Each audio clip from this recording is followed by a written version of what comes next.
Okey. Ni satu. Maksudnya apa Allah kata?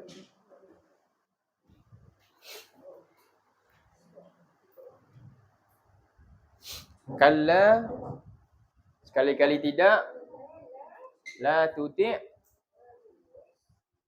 apa? Janganlah engkau ikut dia. Siapa dia? Orang-orang ingkar tu. Orang-orang yang ingkar tu. Wasjud, dan sujudlah engkau. Kan Allah kata surah waqtarib, dan dekatkanlah. Maksudnya apa? Jadi macam mana cara kaedah utama kita nak dekatkan diri ke Allah? Sujudlah. Tak ada jalan lain untuk dekatkan hamba dia dengan Tuhan melainkan sujud. Dan sujud kita kena paling banyak apa? Nabi kata dalam hadis, doa. Akrabu, Nabi kata dalam hadis, akrabu ma yakunu al-abdi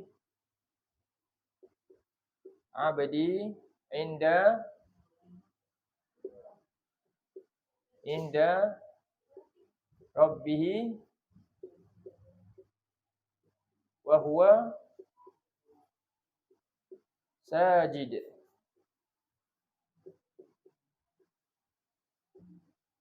Fa'aksiru, Nabi kata,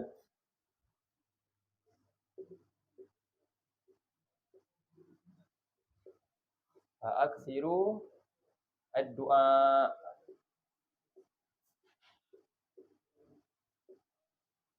Cuba baca ni.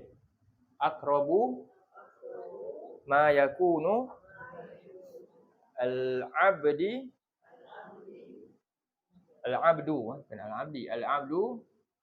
inda rabbih wa huwa sajid fa'aksiru ad-du'a.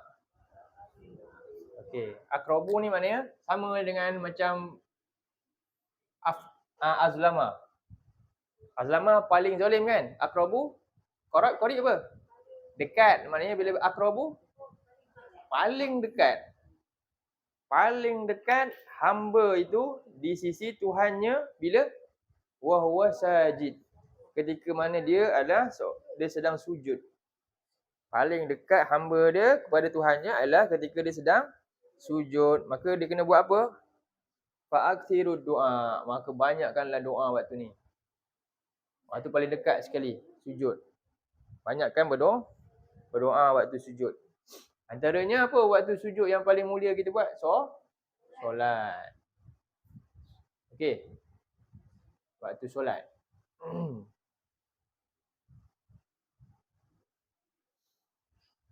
Dan ciri-ciri hamba yang dekat dengan Allah apa dia? Cuba buka pula surah 32. Surah 32. Ayat berapa? 15.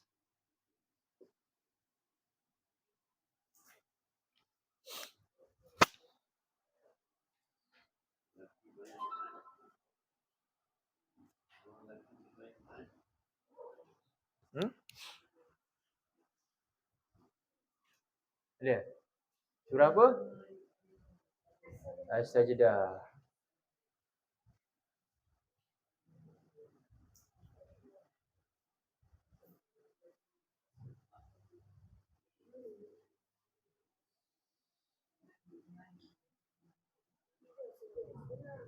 Okey, a'udzubillahi minasyaitonirrajim.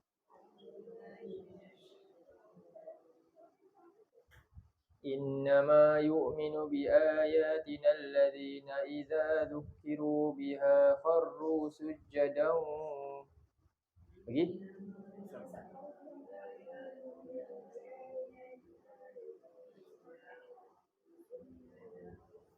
Kharru sujjadan wa sabbahu bihamdi rabbihim wa hum la yastakbirun.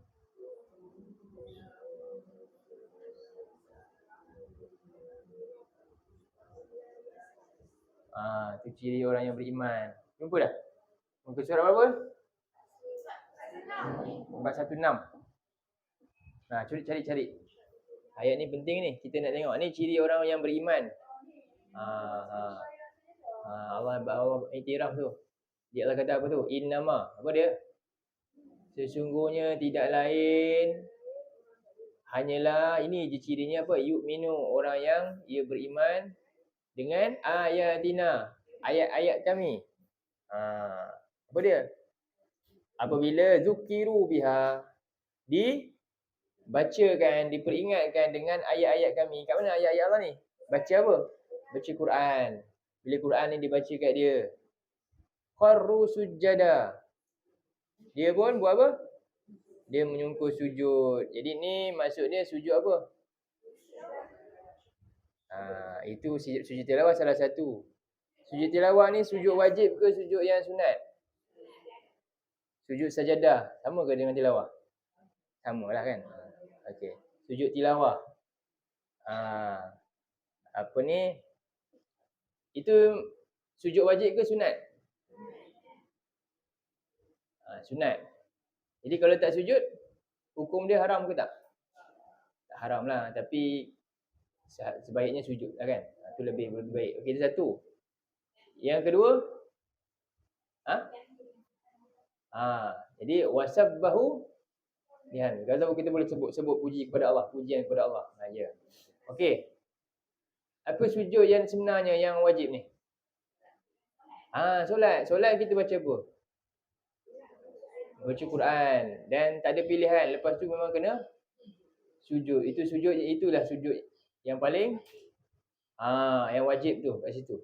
Jadi tak ada pilihan. Sebab itulah macam mana maksud dia solat sujud. Jadi kat sini kita tengok berkaitan dengan Quran lah sebenarnya maksud dia.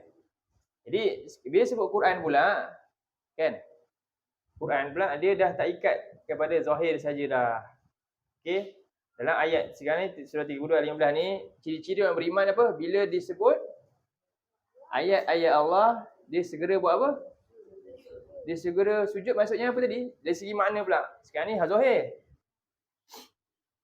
Dia sunat juga kan? Bila kita sujud je.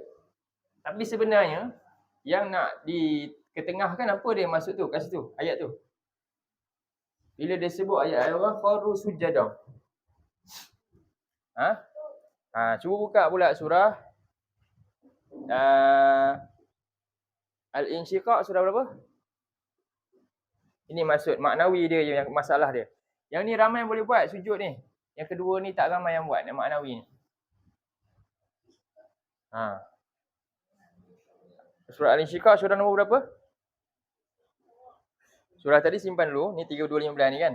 Tak habis lagi ni. 84. Surah 84 ayat yang ke 21. Ayat yang ke 21.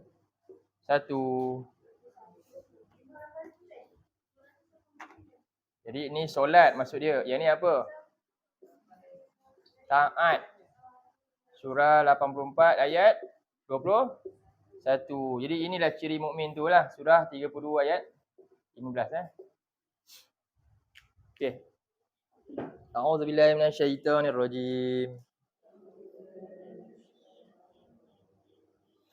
Wa idza quri'a 'alaihimul Qur'anu la yasjudun.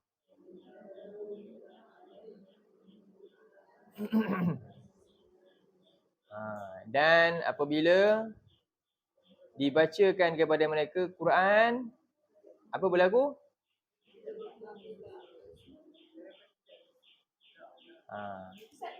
Jadi kena baca ayat sebelum tu. Maksud dia apa? Dia kata fama lahum la yu'minun. Sebenarnya dia berkaitan dengan maknawi. Mereka kenapa tak beriman dengan arahan Allah? Tak ikut perintah. Maknanya tak baca Quran suruh buat ni, memang dia solat. Tapi tengok, dia taat tak? Jadi faham tak maksud ni? Betul maksud sujud. Sujud menggambarkan ketaatan. Kita hina, kalau betul kita ni betul-betul sujud kat Allah, maknanya apa? Allah suruh A. Tak ada apa-apa pilihan dah. Kita buat. Kan? Itu tunduk sebenar-benar, sehabis ketundukan lah. Jadi faham Jadi sujud ada dua maksud. Satu zahir. Ramai tak buat? Ramai buat? Ramai nampak kat sini kan? Tapi yang kedua yang paling besar apa sebenarnya? Maknawi yang ni maksud dia. Iaitu apa dia? Taat tak? Taat ke tak taat? Yang ni masalah besar sekali. Ya, faham? Fizikal nampak. Jadi orang yang suka nampak fizikal solat ni, yang sujud, orang munafik solat tak?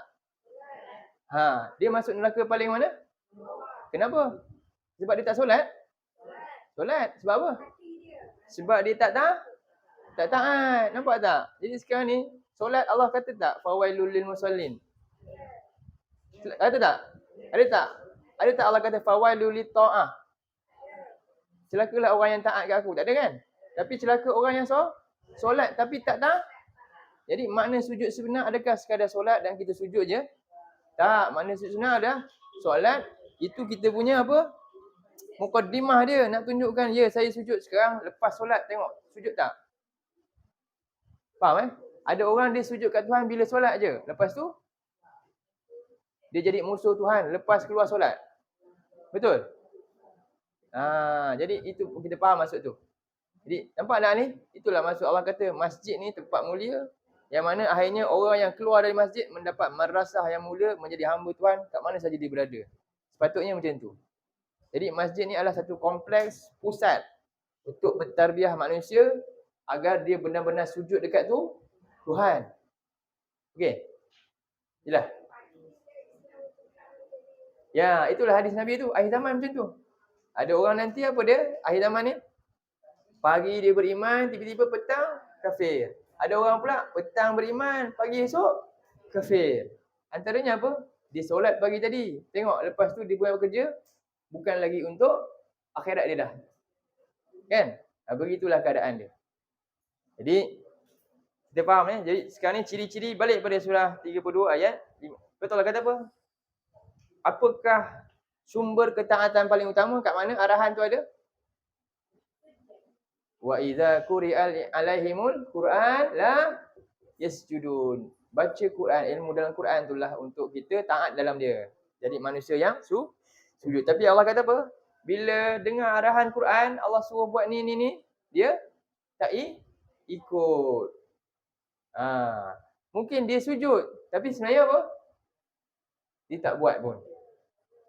Okey. Baik, surah 32 ayat 15 balik. Munafik lah. Munafik ada dua. Satu munafik amalan. Satu munafik i'tiqad.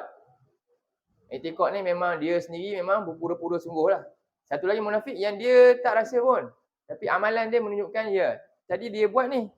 Amalan dia tak buat. Ya, itu munafik. Jadi munafik amali tu dosa dia besar. Okey? Dosa dia besar, boleh diazab, tapi dia ada harapan masuk syurga. Tapi kalau munafik dua-dua, amalan dan i'tiqad dia tu memang munafik, itu memang kekal dalam neraka. Okey. Kita terdedah kat mana? Munafik apa? Amalan. Bila kita cakap tapi kita tak buat, itu munafik amali. Faham? Cakap pandai. Lepas tu golongan nanti yang itu yang didedahkan masuk neraka antaranya siapa? Ilmuwan lah. Yang duduk depan ni, yang cakap banyak ni kan? Ya, betul tu. Kita kena ingat tu. Jangan perasan sangat duduk depan cakap tapi macam ahli syurga, tak. Lepas tu bila kita faham tu, kita akan lebih ikhlas. Faham? Kita akan sentiasa buatlah. Ikhlas sebab kita nampak banyak kita ni, lagi banyak kita dalam bahaya, lagi kurang. Itu kita kena ingat. Ini satu bentuk apa? Hikmah kebaikan untuk orang tu, untuk kita. Okey, balik pada surah 32 ayat 15. Sebab tu dia berkaitan dengan Allah mula dengan sujud, lepas tu apa? Tengok ayat tu. Okey. Tengok poin ayat ni. Ini makna gabungan zahir dan maknawi sekali. Tak cukup sujud dengan zahir saja. Jadi Allah kata dalam ayat tu, kalau orang tu pun dengar dia sujud tilawah semata-mata, tapi lepas tu tak taat, sama je. Faham Sebab tu Allah teruskan dengan apa? Apa kesan sujud dia? Tengok. Innama yu'minu bi ayatina allazina idza dzukiru biha. Nombor satu ilmu dia. Dia macam mana boleh bila disebut ayat tu kharru sujada? Kharru maknanya apa? Kharru sujadan tu tunjuk macam mana tu? Dia tak ada tangguh-tangguh. Faham Dia terus je. Dia tak ada pula kata macam nak bantah-bantah ke. Tak. Kharru sujada. Dia tahu. Okey. Then dia menyungkur sujud, kemudian apa dia? Yang kedua. Apa maksud dia? Kenapa lepas sujud dia sabbahu? Tasbih maksudnya apa? Muji ke? Kalau tahmid puji juga. Apa beza dia? Ya, salah satu pujian Allah ni banyak. Satu, tabarak.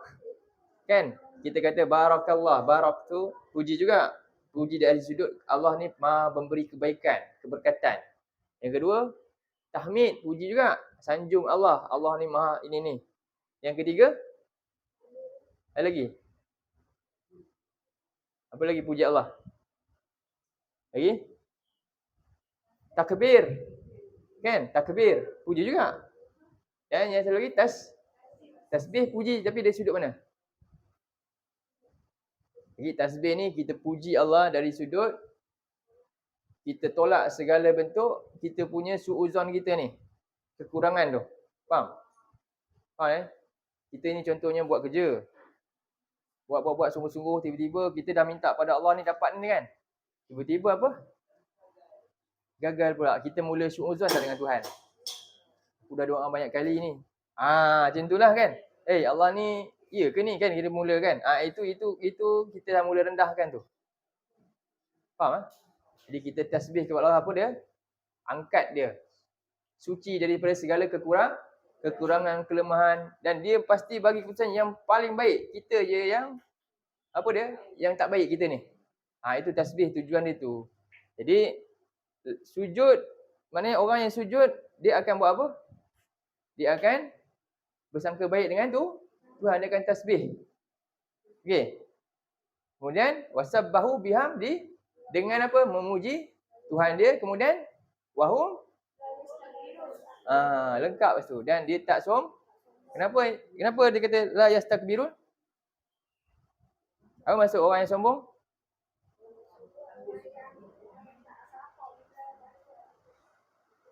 Satu, betul. Dia sombong dengan Allah. Satu lagi.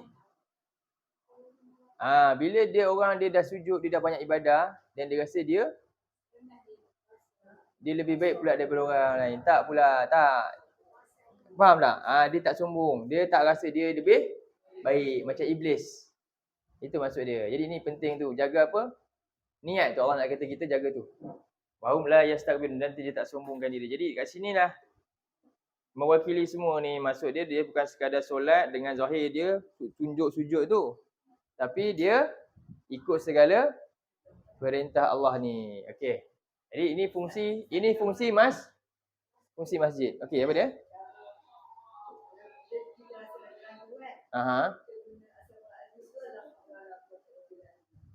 Ragu-ragu maksudnya?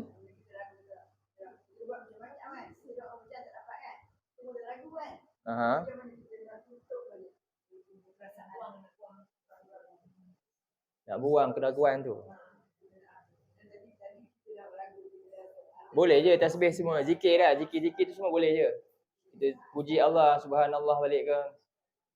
Astagfirullahalazim pun boleh. Kita astagfirullah balik sebab kita itu dosa lah juga.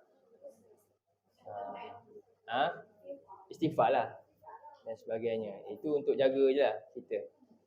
Sebenarnya zikir Nabi yang ajar pagi petang tu, semua itulah dia. Sebenarnya bila kita bangkit pagi, kita hayati semua benda tu, dia akan jaga kita daripada semua perkara tu. Lepas tu kita dah hilang mula, kita dah longgar balik, petang kita zikir lagi. Dia jaga kita siang malam tu sebenarnya. Okey. Jadi siapakah yang lebih jalan daripada orang yang menghalang apa ni? Masjid. Jadi kita faham fungsi masjid ni apa ni? Untuk lahirkan insan yang solat dan taat kepada Allah segala-galanya. Okey? Baik. Dekat sikit. Okey. Okey, sekarang ni masajidah. Allah kata akan masjid siapa? Allah.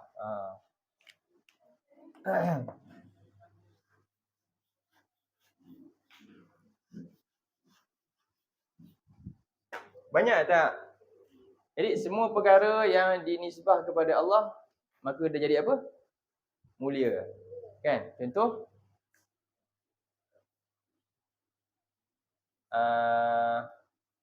apa dia?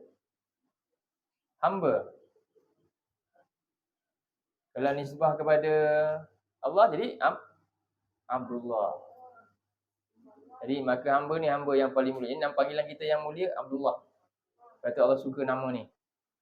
Kalau dinisbah kepada selain Allah, maka dia jadi hina. Abdud dinar. Hamba apa? Abdud dirham. Hamba Abdul khamisah. Hamba apa? Hamba fashion.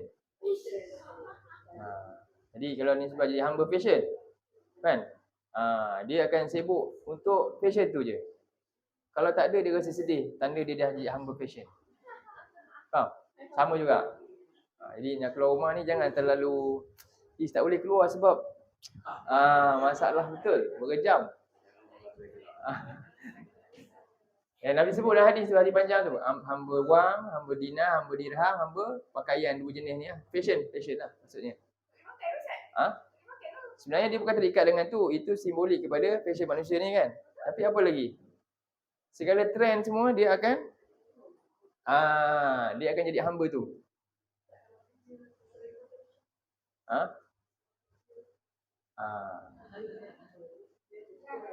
Kena bimbang lah.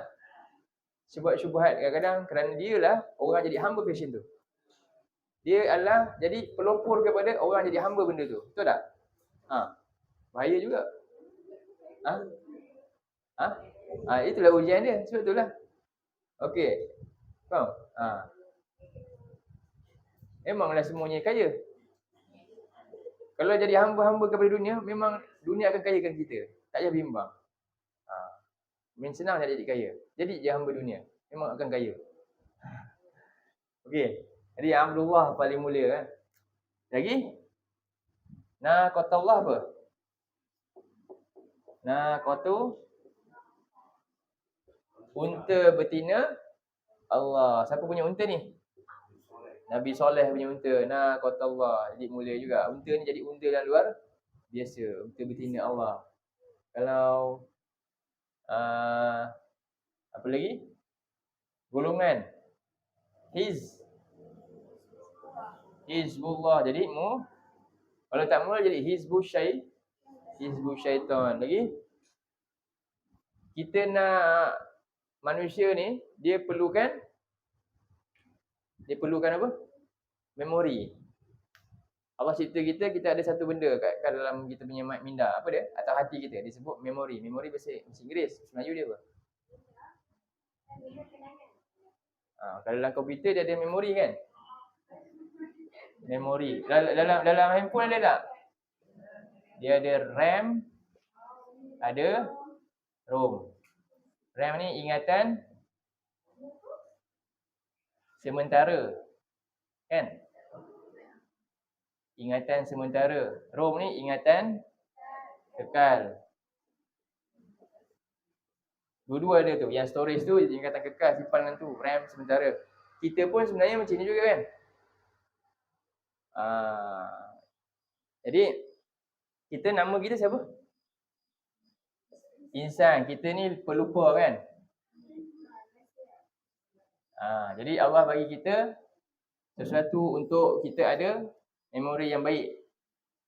Bahasa Inggeris, memori. Bahasa Melayu, ingatan. Bahasa Arab dia zikrun. Apa dia? Zikir ni apa? Ingatlah. Ingat. Jadi kalau yang manusia ni memang akan hidup dengan benda ni. Banyak benda dia akan masuk dalam minda dia, memori dia. Jadi memori yang paling hebat sekali bila dia nisbah kepada siapa? Allah.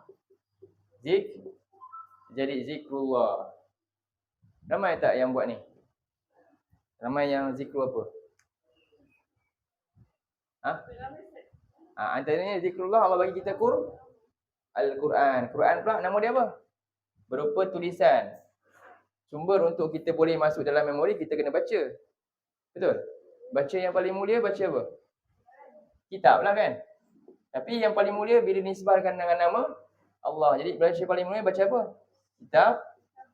Kitab Allah. Ramai tak yang baca? Ramai tak baca dan ingat? Mana lagi ramai baca ingatan Allah ni ke ataupun baca buku bestseller yang lain? Ataupun baca WhatsApp? Ataupun baca Facebook? Baca WhatsApp ingat ya? Dah berapa juzuk dah hafal dekat sini? Ini masalah dia kan. Jadi manusia dia tak ambil benda yang mulia disebabkan Allah, dia tak ambil pun. Tengok. Lagi apa lagi Allah kata? Keluarga. Keluarga yang paling mulia keluarga apa?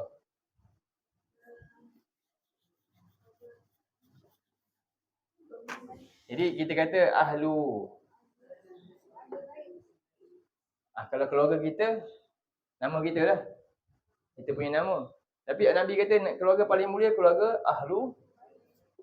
ahlullah. Ahlullah siapa? Ahlullah ni iaitu keluarga ahlul Quran. Ahlul Quran. Ahlul Quran. Ni yang paling mulia. Tengoklah semua yang nisbah daripada Allah semua jadi mulia. Siapa yang hantar Quran? Siapa yang Allah beri di Quran?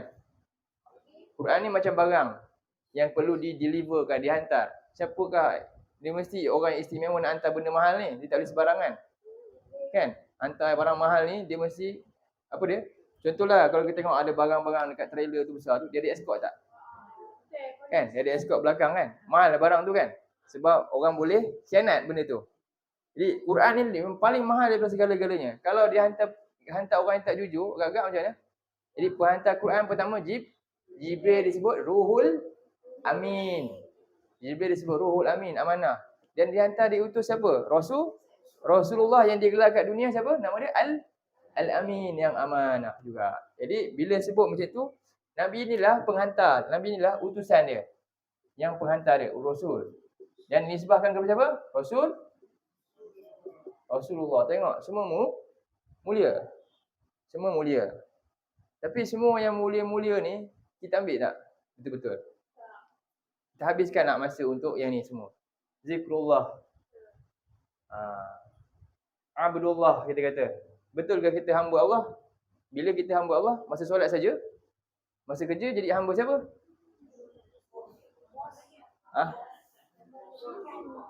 Ini masalah dia kan. Jadi tak nampak kat situ. Akhirnya tak apa, bos punya pasal solat pun tak payah solat dulu. Tinggal solat. Ya.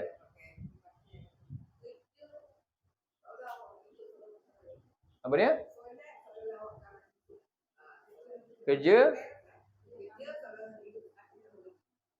Kenapa tu? Itu kata-kata siapa tu?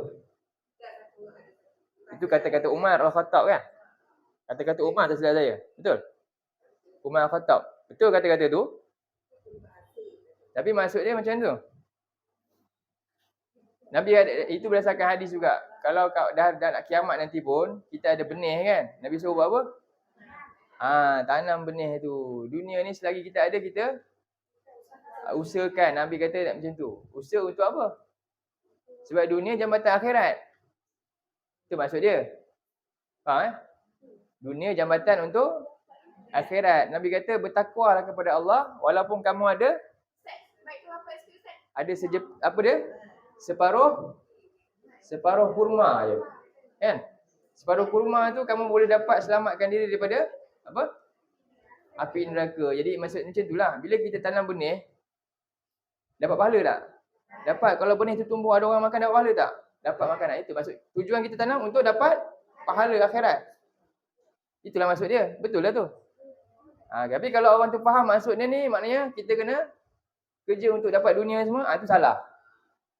Faham? Kena faham betul-betul maksud tu. Okey. Kerja kat dunia sungguh-sungguh untuk dapat akhirat. Sebab ni amanah kita jaga tu. Okey?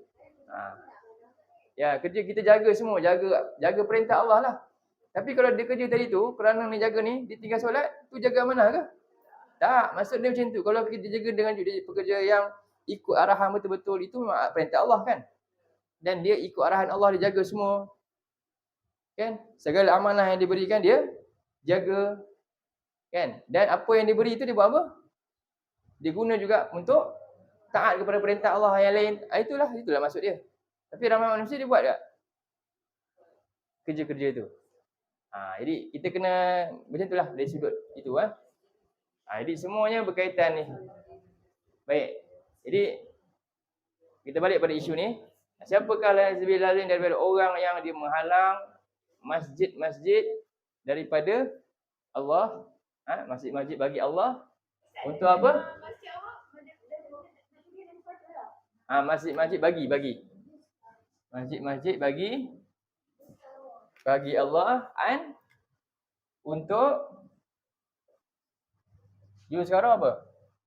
Ia disebut ataupun diperingatkan.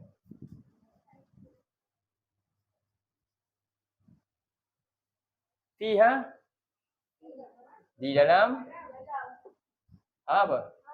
Nya rujuk pada masjid baik. Di dalamnya apa dia? Ismuhu, nama baginya, bagi Allah. Untuk diperingatkan nama-nama Allah. Okey. Jadi tempat masjid ni maknanya apa? Jadi ayat ni siapa yang halang daripada orang beribadah kat masjid. Jadi ni maksudnya halang daripada ibadah kat masjid. Bila kita solat kita banyak tak sebut nama Allah? Banyak. Bila kita zikir sebut tak nama Allah? Sebut kan? Semuanya berkaitan dengan tu. Bila kita baca Quran banyak tak nama Allah dalam ni? Dan semua ni kalamullah. Okey, itu maksud dia. Luas makna dia. Jadi siapakah yang lebih zalim daripada orang yang kerja dia apa? Halang daripada benda ni. Jadi halang orang untuk apa? Ibadah dekat tempat apa? Terutamanya masjid Allah. Jadi ayat ni cerita pasal apa? Yang pertama musyrikin Mekah. Sebelum musyrikin Mekah siapa? Tentera Abraha. Abraha dia tak halang. Abraha dia buat apa? Dia datang nak robohkan, nak suruh orang pergi tempat lain. Jadi dia nak halang orang beribadah dekat Kaabah tu. Itu satu. Jadi akhirnya orang ni dihina oleh Allah. Dihancurkan. Musyrikin Mekah, dia halang tak? Dia halang Nabi buat apa? Dia halang Nabi solat kat depan kan, baca Quran kat depan tu. Dia buat apa kat Nabi antara yang paling teruk? Nabi tengah sujud, dia buat apa? Dia letak bangkai unta tu kat belakang punggung Nabi tu. Ni orang yang zalim dimasukkan. Lagi? Yahudi Nasrani, Yahudi Israel, Zionis. Dia buat apa? Dia halang orang beribadah kat Masjidil Aqsa tu juga rumah Allah tu. Zalim tak? Zalim. Itu satu benda. Jadi Nabi ketika sampai Madinah, Nabi buat apa? Nabi pergi tolong cari rumah dulu ke Nabi buat apa dulu? Maknanya mana lagi penting? Masjid Nabi ke rumah Nabi tu? Masjid. Kenapa? Masjid Nabi di pusat apa? Pusat? Tak. Pusat ni lah. Sebab masa tu Nabi baru sampai Madinah. Orang masih tahu Islam ni secara permukaan lagi. Belum lagi turun ayat-ayat hukum hakam yang banyak kan. Surah-surah pendek je baru turun masa kat Mekah tu walaupun 13 tahun. Lepas ni nak turun surah panjang-panjang, surah At-Taubah, surah Al-Baqarah. Banyak lagi ilmu yang Nabi nak sampaikan. Kalau tak ada markas, tak ada sekolah, tak ada madrasah, tak ada masjid, Nabi nak ajar kat mana? Jadi Nabi masjid ni tempat semua orang daripada Badui datang jumpa Nabi kat mana? Kat masjid Nabi tu. Jadi masjid dari markas untuk manusia jadi hamba Tuhan, jadi pusat ilmu. Hari ni masjid di pusat ilmu tak? Jadi kalau kita kata masjid dia pusat ibadah je. Tak. Faham? Ibadah bermula ibadah ni betul-betul daripada ilmu. Kenal siapa? Kenal siapa? Kenal Tuhan. Sebut nama siapa? Sebut nama Tuhan. Agungkan nama siapa? Agungkan Tuhan. Tapi ada orang dia keluar masjid lupa Tuhan. Adakah masjid dia dalam tu nak tinggal Tuhan? Tak. Dia lahirkan ejen-ejen, duta-duta yang semuanya ajak kepada Tuhan ni keluar tu. Pusat ilmu masjid ni asalnya.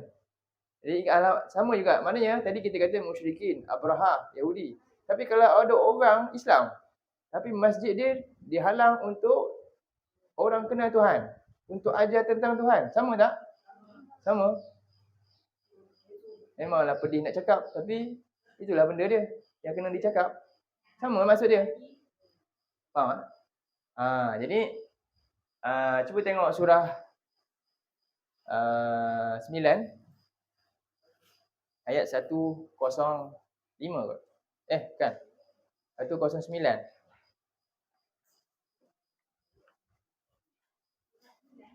Surah At-Taubah.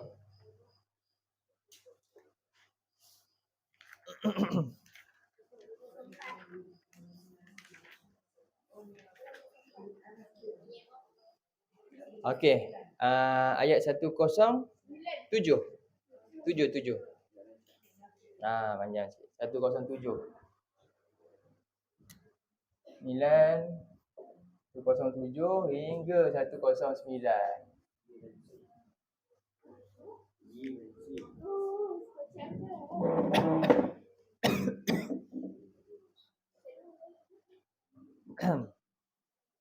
A'udzu billahi minasyaitonir rajim. Boleh dah dia depan balik. والذين اتخذوا مسجدا ضرارا وكفرا وتفريقا بين المؤمنين وإرصادا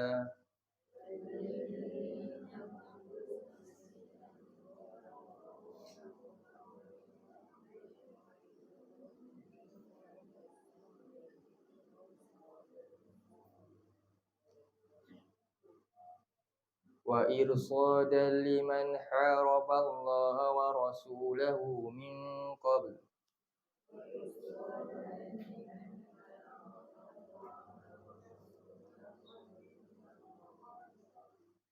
وَلَيَحْلِفُنَّ إِنْ أَرَدْنَا إِلَّا الْحُسْنَى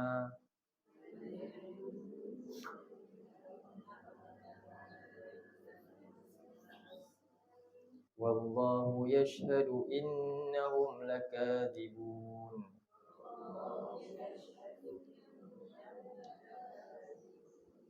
Dan orang-orang yang menjadikan masjid, ada 4 sifat masjid yang Allah tak suka ni. Masjid itu masjid yang diraran, bukannya mendatang manfaat tapi bagi mudarat. Okey, satu. Yang kedua, wa kufran, menjadikan orang dan kekufuran dalam masjid tu. Wa tafriqan bainal mu'minin, dan masjid tu menjadi pecah belah sesama orang beriman. Masjid tapi pecah belah. Bukannya menyatukan, memecah belah kan. Ada masjid ni masjid hijau lah, masjid biru lah, masjid merah lah. Masjid bukan kamu punya, bukan parti kamu punya, bukan geng kamu punya, bukan. Masjid siapa punya? Kan dah nisbah dah, Masjid Allah. Kan? Bukannya siapa-siapa punya. Jadi masjid sepatutnya tak ada kala masjid ni Allah punya. Semua yang ibadah tu hamba Allah dalam pelbagai pelbagai masalah hati. Jadi satukan hati tu. Bukan buat masalah. Faham? Ni sepatutnya kena cakap kat besar lagi. Itu maksudnya. Masjid ni tak boleh ada tu. Bayar kat mana-mana tak. Masjid ni adil. Masjid ni milik Tuhan. Dan kita semua hamba Tuhan. Title tu tak boleh ubah. Title tu tak boleh ubah. Kan? Jadi, dan kemudian wa irsadan liman haraballahu wa rasuluhu wa min qabl. Dan sebagai apa pula masjid ni? Irsad apa? Ini satu lagi, iaitu sebagai macam seolah ini markas untuk buat persediaan nak lawan orang lain. Faham? Masjid jadi markas untuk persediaan lawan pula dah macam tu. Apatah lagi dia buat persediaan masjid tu untuk lawan orang Islam lain lagi juga. Hamba Allah yang lain. Tak boleh. Bukan macam tu. Salah tu. Jadi masjid yang dibenci oleh siapa ni? Allah Subhanahu Wa Taala. Jadi bahkan tapi namun bersumpah atas nama Allah, wala yahlifanna in aradna illal husna, dan mereka bersumpah kami tak lain nak buat kebaikan lah ni. Dia wallahu yashhadu innahum lakadzibun, dan Allah bersaksi yang mereka sebenarnya berdusta. Jadi kita pastikan masjid kita selamat daripada 4 sifat buruk yang Allah benci. Ini masjid yang dicela oleh Allah. Baik. Pertama apa dia? Apa mudarat masjid? Apa mudarat kat masjid? Apa kata perkara mudarat? Apa perkara mudarat? Mudarat ni ada banyak lah kan. Mudarat secara zahir juga. Ataupun mudarat secara jadi kadang-kadang kat masjid kita mudarat dia apa? Hari ni masjid jadi mudarat.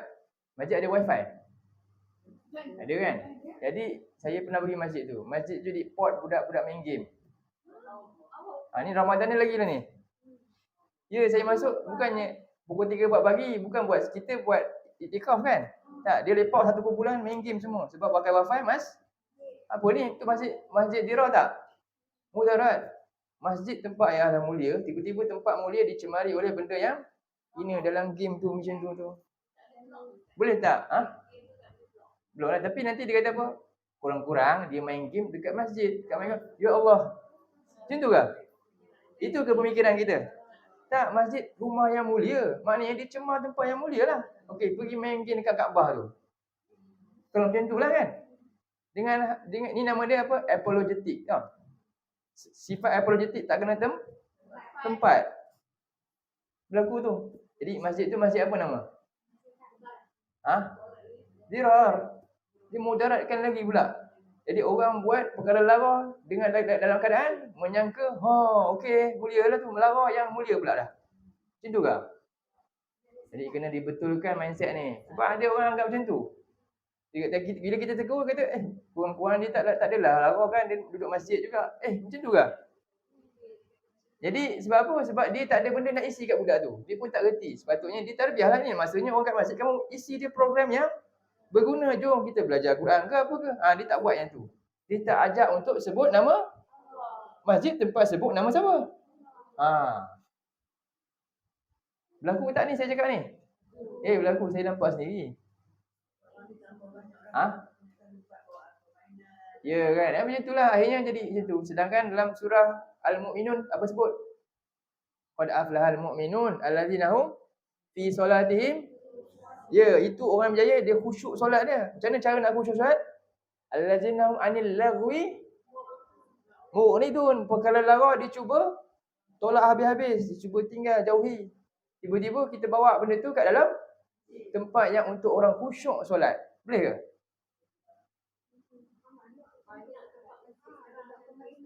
Dia bukannya benda tu asalnya harus untuk tarik. Tapi jangan sampai apa? Akhirnya apa? Dia jadi gangguan pula. Tak dikawal. Sebab apa? Kita bagi dia itu je, akhirnya orang nampak itu je. Kita buatlah satu program yang mengisi benda tu. Ini ambil kesempatan peluang tu. Tapi tak buat juga. Akhirnya terbiar begitu je. Akhirnya masjid jadi tempat apa? Tempat lara semata-mata je. Sebab tak ada isi dengan benda yang untuk jadikan manusia khusyuk dalam ibadah dia kepada Tuhan. Ini masalah juga. Jadi kena ada pertimbangan yang besar kat situ. Sebab tu saya sekarang banyak kena tegur benda tu juga. Yalah satu sudut ialah bagus, tapi tak ada pengawalan. Dia nampak satu sudut ni, aku tahu aku nak bagi duit untuk orang datang je. Tapi bagi ilmu ada tak? Yang itu masalah. Ilmu mengenal Tuhan ni ada tak? Kenal nama Tuhan ni. Sedangkan masjid ni jelas. Untuk apa masjid ni? Yuzkaru fiha ismuhu. Dikenalkan siapa Allah tu. Supaya dia jadi orang yang sujud betul-betul kepada Tuhan. Tapi tak berlaku. Jadi masalah kita sekarang ni apa? Masalah kita sekarang apa? Idealistik. Kan? Jadi kita tak boleh buat iman ni, ibadah ni sama macam kita nak jual barang. Hari ni start orang jual barang, dia buat apa? Lagi banyak dia akan buat lucky draw, lagi ramai orang datang. Betul? Kan? Dia buat promosi, dia beli kereta mahal, dia beritahu ini hadiah yang bakal ni. Siapa beli barang saya buy one free one, dia dapat ini. Dia pun beli 50 biji motor untuk bagi kat orang kan. Supaya bisnes dia lah laku. Sudut dunia begitulah. Tapi Iman dengan apa? Yang mahal dia apa kat situ? Ilmu. Kenal Tuhan tu. Yang ni tak nampak kat situ. Jadi akhirnya orang dia nampak cara dia pun macam dia ahli niaga juga. Sedangkan Nabi bukan, Nabi ni lagi pandai berniaga. Nabi promote dengan cara berniaga Nabi tak? Tak. Nabi datang dengan ilmu. Jadi orang yang berilmu, bila orang yang tak ada ilmu, dia nak kebaikan. Tapi orang yang ada ilmu tak nak bantu, maka jadilah macam tu. Jadi kalau masalah macam tu. Jadi kita kena perbaiki juga keadaan ni. Kita yang ada tahu, kita kena cakap-cakap lah. Ada rezeki mana-mana ke, beritahu lah. Beritahu je. Susah ke senang? Susah lah. Jadi kita kadang-kadang, kita tak boleh terlalu keras pula kata-kata tak bagus, tak boleh. Satu benda dah baik dah, orang dah datang. Tapi satu lagi benda yang kita tak buat. Apa dia? Ilmu tu. Itulah dia. Ajarlah Quran ni. Buatlah ambil masa. Kan? Bagi sponsor dalam benda tu. Macam-macam lah jalan kita boleh buat. Okey. Baik. Itulah dirol yang dimasukkan. Akhirnya jadikan orang tu lepas dia mudarat macam tu, kufur tak? Kufur lah dia. Bahkan dia kufur kat tempat mana? Kat tempat Tuhan ni. Rumah Allah. Dalam game ada maksiat kat situ. Ada perempuan yang tak pakai. Dengan iklan dia lagi. Memang kita tahu benda tu. Dah jadi macam tu pula dah. Macam mana kan? Elok-elok tempat yang ada perempuan tak buka aurat, ada dekat rumah aja, bukan rumah Allah. Tiba-tiba sekarang dibawa kat mana? Dalam rumah Allah pula. Aurat terbuka dalam rumah Tuhan, dalam game. Agak macam mana? Itu masalah. Diror. Akhirnya jadi orang tu kufur tanpa sedar. Okey. Seterusnya ayat yang ke-108. Ya Allah kata apa? La takum fihi abada. Janganlah engkau sokong dia. Dirikan ni maksudnya solat ataupun jangan sokong dia, boikot. Jadi Allah kata la masjidun ussisa. Dah baca dua ayat ni? Okey, kita baca. A'udzubillahi minasyaitonirrajim. La takum fihi abada. La masjidun ussisa 'ala at-taqwa min awwal yawmin ahaqqu an taquma fihi.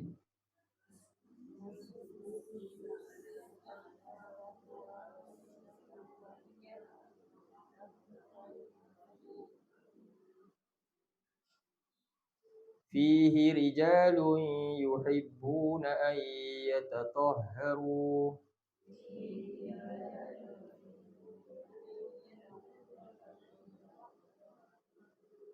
Wallahu yuhibbul mutahhirin. Jadi janganlah engkau berdiri, dirikan, bangun atau bersokong selama-lamanya. Kalau masjid dia macam ni, kamu nampak ini memang macam ni, jangan sokong. La masjidun, benar-benar pastilah masjid yang diasaskan di atas ketakwaan daripada hari yang awal-awal dulu, iaitu masjid apa? Masjid apa yang awal? Nabawi ke? Kan? Masjid Quba kan? Yang itu lebih berhak untuk dia diimarahkan, disokong. Walaupun masjid tu taklah apa? Taklah besar, sederhana je, kecil je, tapi itu lebih patut diimarahkan. Kenapa? Kerana di dalamnya ada aset yang mahal. Apa aset mahal? Jadi aset masjid yang mahal sebenarnya apa? Masjid ada aset. Apa aset yang mahal? Selalu orang nampak aset mahal. Jadi akhirnya apa? Dia pun kunci kan. Masjid ni kunci malam-malam orang tak boleh masuk dah. Orang musafir tengok alamak masjid terkunci. Kesian dia. Betul tak? Sebab barang mahal kat dalam tu. Dia sayang aset material. Akhirnya orang yang jaga masjid juga berfikiran materialistik juga. Kan?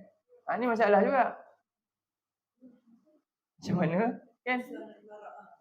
Jadi itu masalah besar juga. Sedangkan masjid ni sebenarnya kenapa? Dia tak tahu. Bila kita yakin Allah jaga, tak ada masalah dah. Buka lah. 24 jam lah patutnya masjid ni. Takut duit hilang, ya Allah. Kenapa duit hilang? Mungkin sebab orang miskin lah. Orang kalau semua okey je, dia tak akan buat dah. dia akan sayang pula benda tu. Betul tak? Jadi kita kena reverse psikologi balik. Orang tu curi duit, okey kita tengok kenapa. Cuba buat macam tu pula macam mana.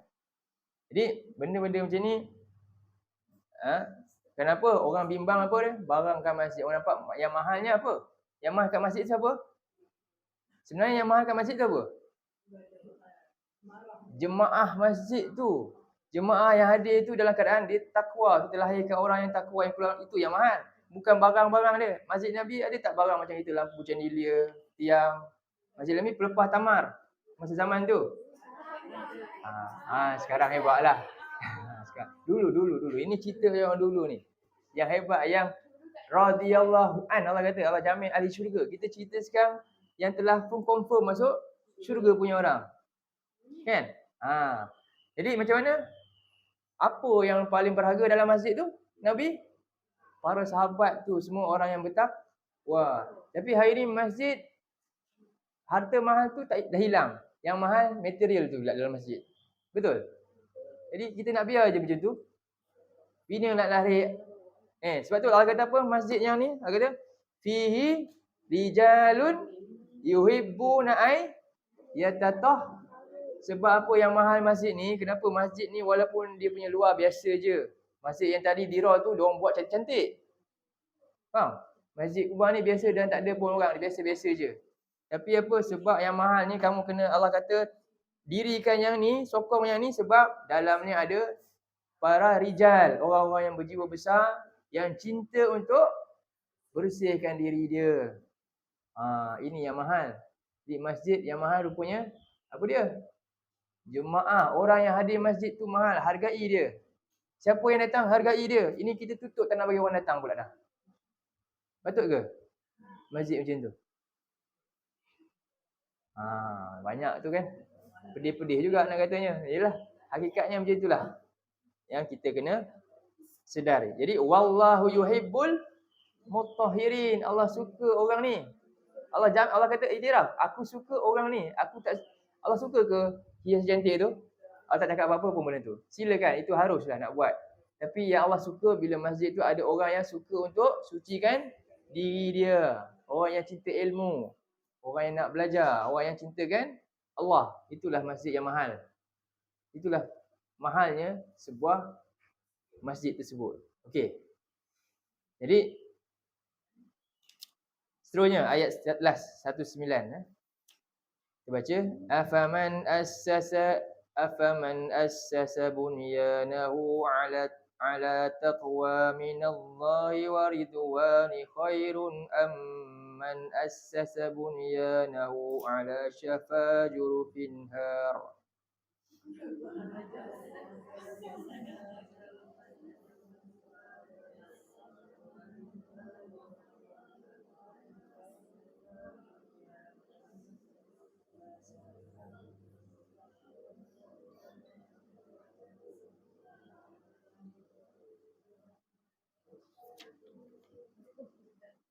Amman assasa bunyanahu ala shafa jurufin harim fanhara bihi fi nari jahannam.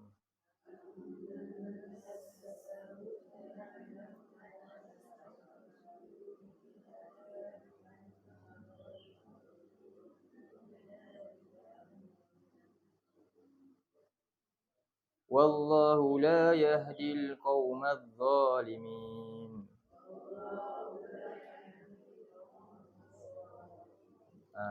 Adakah sama orang yang dia mengasaskan binaan masjid ni? Apa asas dia masjid dia? Asas dia takwa. Walaupun biasa-biasa je. Asas dia takwa. Itulah institusi masjid sebenarnya. Pastikan apa tujuan? Saya buat masjid ni sebab nak nama ke? Sebab apa? Sebab nak ajak, nak takwa kepada Allah dan nak buat supaya semua jemaah dalam masjid tu akhirnya orang yang datang masjid tu keluar je takwa. Keluar je jadi orang yang bertakwa. Itu sepatutnya fungsi masjid. Itu fungsi masjid. Jadi akhirnya benda ni berlaku tak? Jadi kita kena bagi dia berlaku lah. Kalau ada masalah tak berlaku, maknanya kita kena Baiki. Tujuan tadabbur ni untuk itulah. Yang ada kekuatan suara, suarakan. Kan? Siapa ada jawatan-jawatan apa-apa, suarakanlah benda-benda macam tu. Itu dapat pahala kita tau. Kita dapat pahala besar tu. Tabahlah sikit, tak apalah. Ni nanti dia akan jadi biasalah tu. Yalah. Kena lucuk jawatan AJK tak ada masalah, saya dah cakap benda betul. Okey. Sama tak orang yang dia bina masjid atas ketakwaan, atas takwa dia kepada Allah dan nak cari redha Allah. Adakah ini lebih baik daripada orang yang dia bina masjid apa? Syafa jurufi, dia atas tepi jurang. Jadi ini juga maksudnya secara maknawi ataupun secara hisi. Yang ini maksudnya masjid Dira tu orang munafik bina memang tepi tempat yang nak roboh. Dia memang saja buat satu perangkap lah. Dan ada juga maksudnya jurang ni adalah seolah apa? Tadilah yang atas tu. Ada 4 sifat tu, maknanya dia ni sedang apa? Bila-bila masa buat mudarat untuk akhirnya semua ahli dia masuk dalam neraka. Bukan yang Allah suka. Jadi masyarakat yang dibenci Allah pula. Maka fanhara bihi fi nari jahannam. Akhirnya runtuh masjid tu, itu menyebabkan mereka semua masuk neraka jahanam. Semua jemaah pun masuk neraka jahanam juga. Na'udzubillah min dzalik. Kita pun bimbang. Bila salah ni tujuan jadi macam ni. Ni ayat ni kita baca ni menakutkan sebenarnya. Ini cerita ayat ni cerita siapa ni? Bila masjid ceritalah. Cerita orang Islam. Jadi wallahu la yahdil qaumal. Ya, ini akhirnya. Sebab tu Allah kata, siapa yang lebih zalim daripada orang macam ni? Masjid sepatutnya tempat ilmu untuk manusia kenal Allah. Tapi tengok akhirnya masjid menjadi manusia apa dia? Tak berubah dan bersikap nifak dan sebagainya pula. Jadi ini satu benda yang Allah kata Allah tak akan beri petunjuk kepada orang yang zalim. Dia letak masjid yang mulia bukan pada tempat yang sepatutnya. Tak. Masjid tadi nak lahirkan insan yang bertakwa dalam masjid. Tapi dia tak lahirkan tu. Apa dia yang dia jaga? Material dia semata-mata. Zalim tak? Zalim. Dia letakkan keutamaan yang sepatutnya pada masjid. Anjurkanlah banyak kelas belajar Quran kat masjid. Sebab masjid ni lebih orang senang datang daripada kelas macam ni. Betul? Betul. Tapi susah kan? Kadang-kadang. Jadi ini satu benda yang kena disebut-sebut selalu. Dicerahkanlah kepada orang lain. Kadang-kadang tak nampak cara itu. Okey. Dan akhirnya apa? Bila perangai macam ni, bila dia halang ni, wasa'a dan sa'a apa? Telah berusaha oleh ia fi kharabiha, untuk kharab ni maknanya rosak. Kharab rosak. Barang rosak kita panggil kharab. Contoh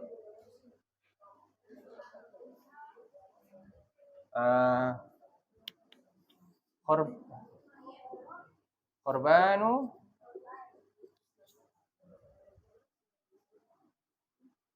al-jihaz. Korbanul jihazi contohnya.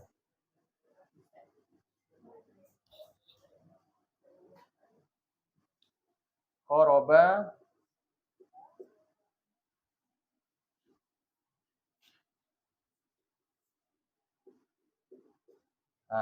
telah rosak oleh jihazi, handphone saya. Jihaz ni handphone lah kan, TV ke. Handphone saya rosak, dia rosak maksudnya. Barang yang dah rosak. Jadi dia berusaha untuk akhirnya apa? Pada kerosakannya. Kerosakan baginya.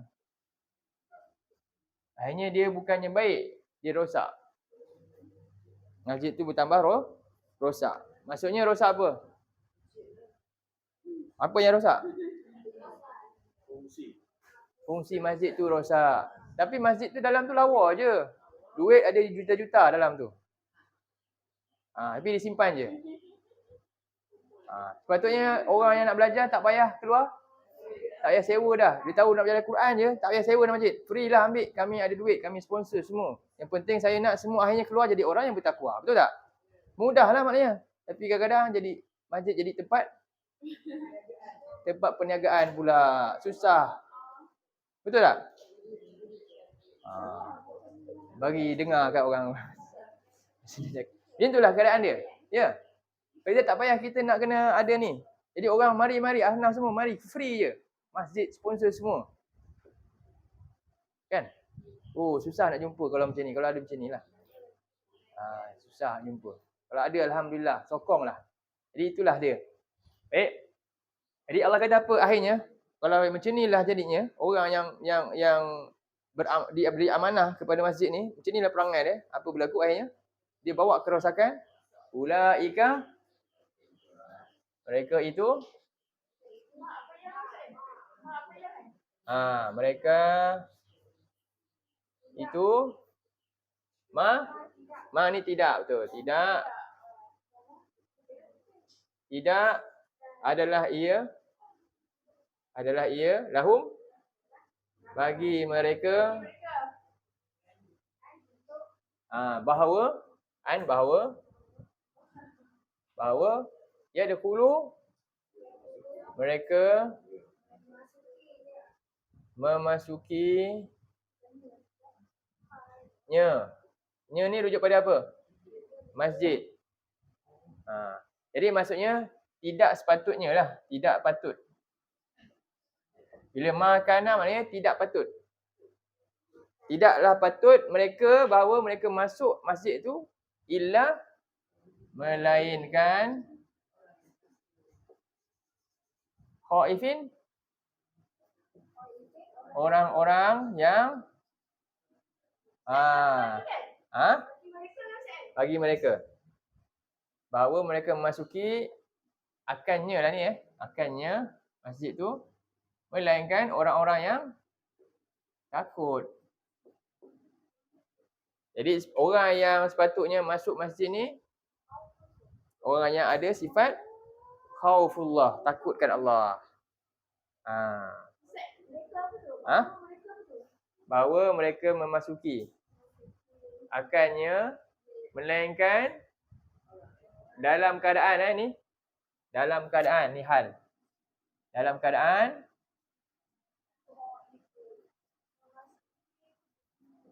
orang-orang yang takut. Masuk masjid ada adab-adab dia. Kita bimbang nak buat sebarangan. Macam kita masuk Mekah lah. Kan Mekah tu rumah Allah juga. Masjid terbesar sekali. Yang lain juga masjid, rumah Allah juga. Istilah sama je. Tapi tiba-tiba dia masuk dengan niat yang tak takut, nak berseronok pula dah. Allah kata orang yang tak patut orang tu masuk masjid dalam keadaan dia tak takut. Melainkan orang yang masuk masjid sepatutnya orang yang takut, dia beradab. Ini rumah Allah ni. Tapi akhirnya kita lahirkan orang yang masuk masjid untuk dia tak takut Tuhan pun. Tadilah budak-budak tu main tu, dengar suara bising-bising tu kat dalam masjid, ya, contoh dalam keadaan orang-orang yang takut. Ini salah satu rukun ibadah.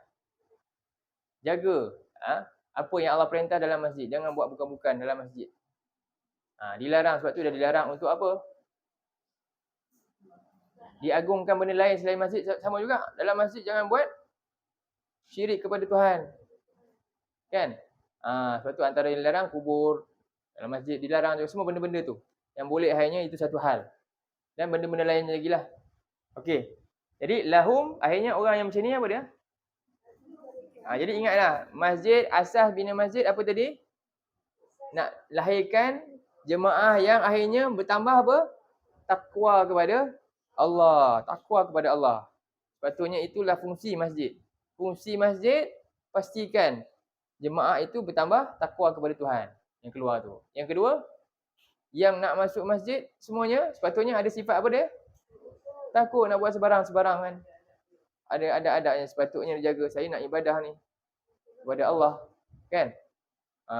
Yang keseterusnya, akhirnya bila tak ada dua ni, lahum bagi mereka di dunia ini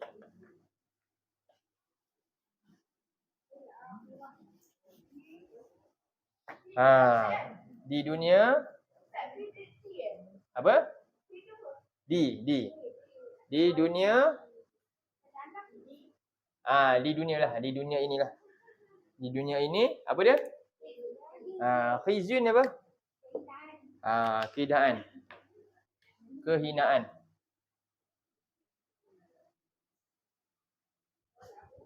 Okey, cuba tengok tentera Abraha hina tak lepas dia nak hancurkan masjid? Hina kan? Apa berlaku pada tentera Abraha tu? Dia dihancurkan dengan burung aja. Habis. Musyrikin Mekah hina tak? Hina tak? Dulu dihalang Nabi nak ibadah kat masjid kan? Ibadah kan orang Islam, akhirnya terpaksa hijrah ke Madinah kan? Lepas tu akhirnya mereka hina tak? Mereka halang 2 kali. Satu lagi ketika Nabi nak buat umrah kali pertama. Umrah, dia halang tak? Dia tak bagi masuk. Akhirnya berlaku perjanjian Hudaibiyah. Kemudian Fathul Mekah pun berlaku. Ketika itu mereka dihina kan? Sama juga. Jadi itulah maksud dia. Jadi dihina mungkin di dunia, apatah lagi di akhirat jauh lebih hina. Kita hina tak bila kita tak gunakan fungsi masjid ni? Sebab tu Nabi kata orang Islam akhir zaman ramai tak? Ramai. Tapi hina macam apa? Buih laut ni mana apa? Nampak banyak, lepas tu hilang ketuk-ketuk macam tu je. Ataupun maksud lain lagi, sampah sarap yang hanyut. Macam sampah sarap yang hanyut. Ramai, masjid bukan main banyak. Tapi apa? Ada kekuatan tak? Hina macam tu je. Tak ada apa-apa. Bila fungsi sepatutnya telah pun dihilangkan. Itulah dia. Jadi di dunia pun lagi kita dah hina. Apatah lagi? Walahum. Apatah lagi di akhirat. Di akhirat dapat apa? Na'udzubika.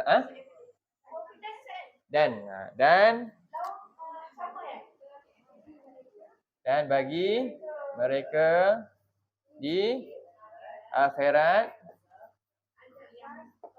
azab yang amat besar, dahsyat. Dahsyat.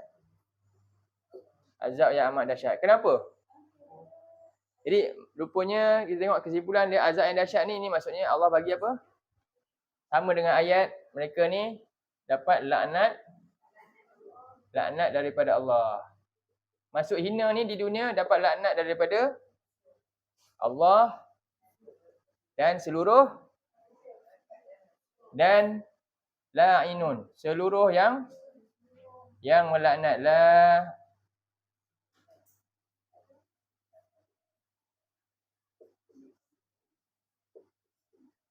La'inuna. Cuba buka surah 2 ayat 159. 2159.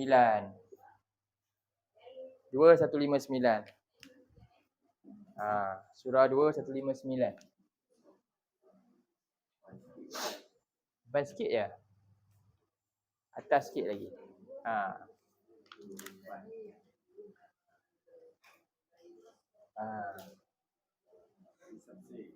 Jadi sekarang ni kita faham masjid adalah pusat utama untuk menyebarkan apa? Dakwah. Kan? Dakwah yang paling utama antaranya sumber dia Al-Quran, menjelaskan segalanya. Bagi orang celik Quran ni.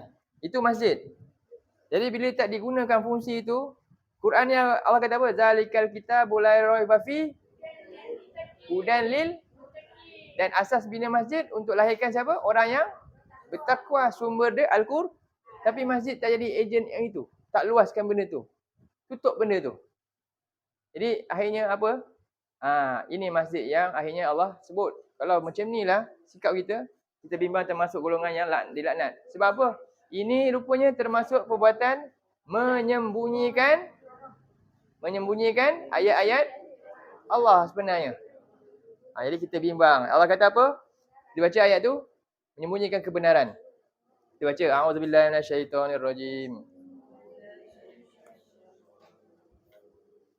Innal ladzina yaktumuna ma anzalna minal bayyinati min ba'di ma bayyanahu lin-nasi fil kitab.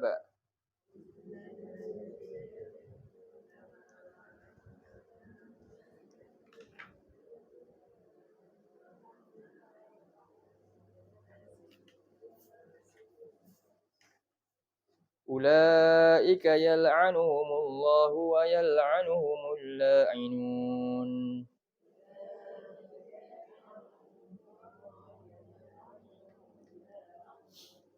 Jadi sesungguhnya orang-orang yang apa dia? Mereka sembunyikan. Sembunyikan apa yang kami telah turunkan dari yang berupa keterangan dan juga berupa petunjuk. Dua. Jadi Quran ni Allah turunkan di dua. Satu apa? Al-Quran.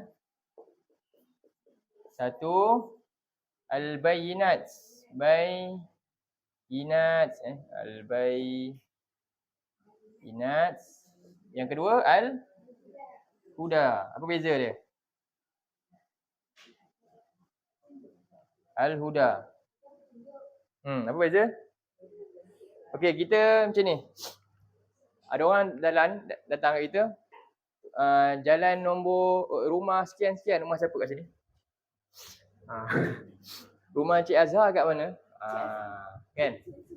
Jadi kita memberitahu, okey, daripada sini cik keluar sini kanan, kan? Lepas tu kiri balik straight sampai dekat simpang, lepas tu masuk kanan, jumpa nanti signboard Lake View. Saya beritahu alamat ni semua datang.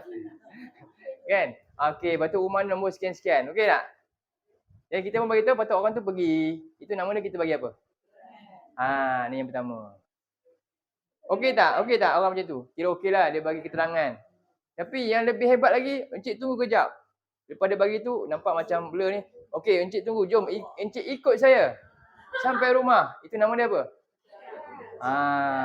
Tadi teori. Yang ini, praktikal. Bagi terus, siap. Allah bagi kita, dua-dua ni. Subhanallah. Mana lagi bagus? Golongan dia dua tadi. Satu yang, okey, antara 3 golongan. Petunjuk lah. Ini keterangan. Terang je. Yang ni petunjuk. Jadi Quran ni sebenarnya lengkap. Faham dah analogi tu tadi?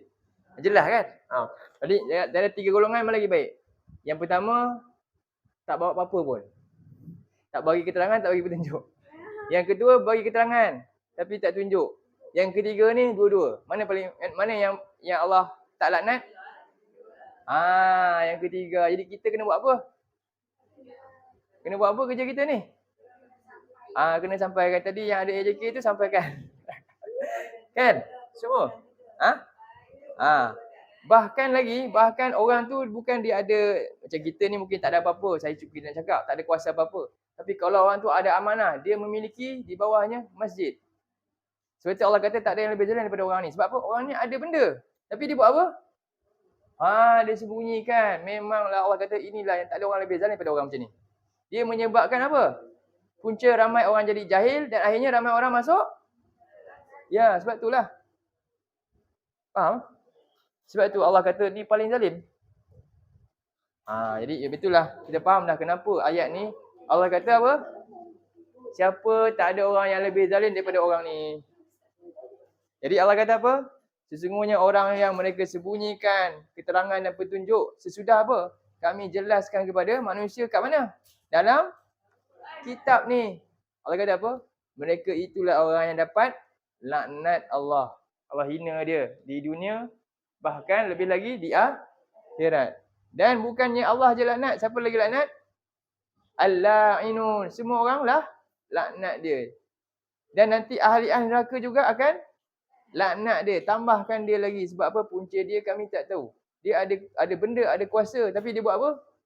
Dia tak gunakan, tak gerakkan, fungsikan benda dia dengan fungsi yang sepatutnya. Bahaya tak amanah ni? Bahaya sangat. Amanah ni sangat bahaya. Jadi bagi siapa yang pemegang amanah terutamanya, masajid Allah, kena ingat ayat ni dalam. Siapa yang ada suami lagi, beritahu cerita ni. Tak pun bagi video ni balik. Senang kan? Tengok balik. Ya. Itu kita doa pada Allah, mudah-mudahan itu pun kita termasuklah juga tu. Ya. Jadi semua tu sebenarnya ayat ni umum lah, general lah.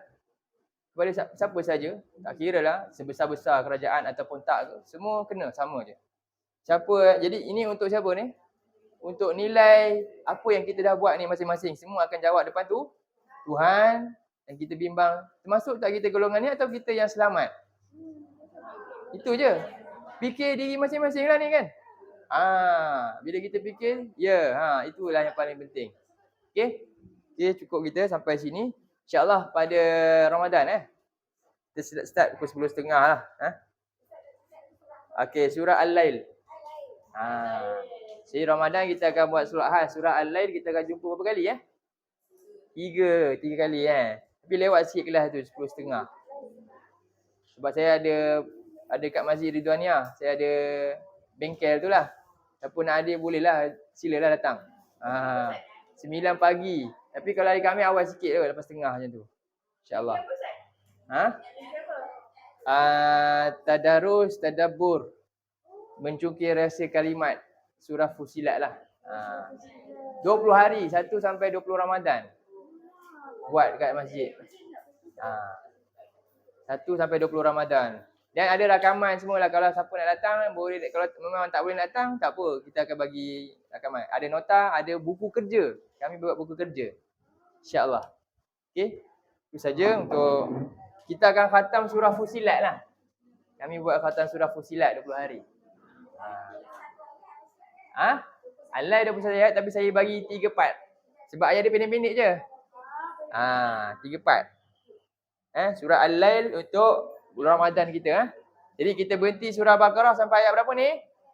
114. Nanti kita akan sambung. Lepas apa? Raya. Mudah-mudahan Allah panjangkan umur kita. Dan Allah yang utamanya Allah rezeki kita dapat apa? Keberkatan Ramadan dan Allah malam kita. Malam apa? Itulah dia. Mudah-mudahan darjat kita diangkat pada malam tersebut. InsyaAllah. Okey, aku qauli hadza wa astaghfirullah azim li wa lakum. Allahumma ja'al hadza jama'ana jama'an marhuma wa tafarraqna min ba'dihi tafarraqan ma'suma. Allahumma inna na'udzubika minal arba' wa min ilmin la yanfa' wa min qalbin la yakhsha' wa min nafsin la tashba' wa min du'a'in la yusma'. Allahumma qsim lana min khasyatika ma tahulu bainana wa baina ma'siyatik wa min ta'atika ma tuballighuna bihi jannatak. ومن اليقين ما تحون به علينا مصيبات الدنيا ومتعنا بأسماعنا وأبصارنا وقوتنا ما أحييتنا واجعله الوارث منا واجعل ثأرنا على من ظلمنا وانصرنا على من عادانا ولا تجعل مصيبتنا في ديننا ولا تجعل الدنيا أكبر همنا ولا مبلغ علمنا ولا تسلط علينا من لا يرحمنا اللهم ارحمنا بالقرآن واجعله لنا إماما ونورا وهدى ورحمة اللهم ذكرنا منه ما نسينا وعلمنا منه ما جهلنا وارزقنا تلاوته آناء الليل وأطراف النهار واجعله لنا حجة يا رب العالمين اللهم اجعلنا من أهل القرآن أهلك وخاصتك اللهم اجعل القرآن ربيع قلوبنا ونور صدورنا وجلاء أحزاننا وذهاب همومنا وصلى الله على سيدنا محمد وعلى آله وصحبه وسلم والحمد لله رب العالمين.